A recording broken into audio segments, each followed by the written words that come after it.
ত্রয়োদশ জাতীয় সংসদ নির্বাচনের একেবারে ফল ঘোষণা হয়ে গেছে। আমরা এই মুহূর্তে রয়েছি হাসনাত আব্দুল্লাহর আসনে। আমরা একটু কথা বলবো ভাই, আপনার সঙ্গে একটু কথা বলতে চাই। আজকে যে নির্বাচন হলো, আপনি বিজয়ী হয়েছেন সার্বিকভাবে। আপনি ইতিমধ্যে নিষেধ করেছেন যেন কোনো বিজয় মিছিল না করা হয়, এবং আপনার বক্তব্য আমরা অনেকক্ষণ সময় ধরে শুনছিলাম। দেবিদ্বারের বিভিন্ন সময় নিয়ে কথা বলছিলেন। জাতীয় রাজনীতিতে আজকে অনেক বড় একটা গুরুত্বপূর্ণ দিন। হ্যাঁ, বিশেষ করে যে পাটোয়ারির যে আসন, নাসিরুদ্দিন পাটোয়ারির, সেই আসন নিয়ে আপনি কি বলবেন? এখন পর্যন্ত অনেক বিতর্কিত আলোচিত ঘটনা ঘটছে।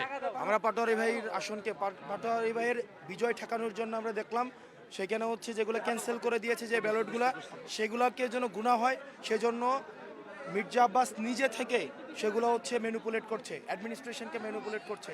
তো সেই জায়গা থেকে পাটোয়ারি ভাইকে কোনোভাবেই ঢাকাবাসী আপনারা যারা আছেন, ঢাকা আটবাসী আপনারা যারা আছেন, আপনারা অবশ্যই সচেষ্ট হন এবং কেন্দ্রে আপনারা নিজের অবস্থান নিয়ে পাটোয়ারি ভাই অবশ্যই জিতবে এবং মির্জা আব্বাস তার গুন্ডা বাহিনী দিয়ে এই বিজয় ঠেকানোর জন্য উনি প্রচেষ্টা নিচ্ছেন।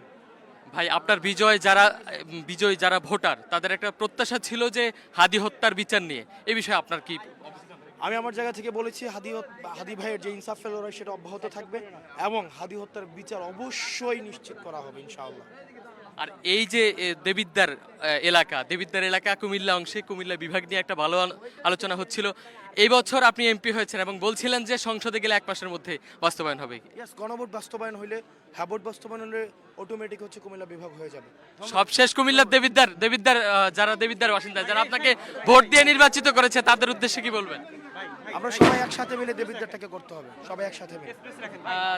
আমরা কথা বলছিলাম হাসনাত আব্দুল্লাহর সঙ্গে এবং স্টার নিউজে দেখানোর চেষ্টা করেছি হাসনাত আব্দুল্লাহ আসলে বিজয়ের পর তার নেতা কর্মীদের উদ্দেশ্যে কি কথা বলছিলেন। এবং আমরা এই মুহূর্তে রয়েছে হাসনাত আব্দুল্লাহর আসনে,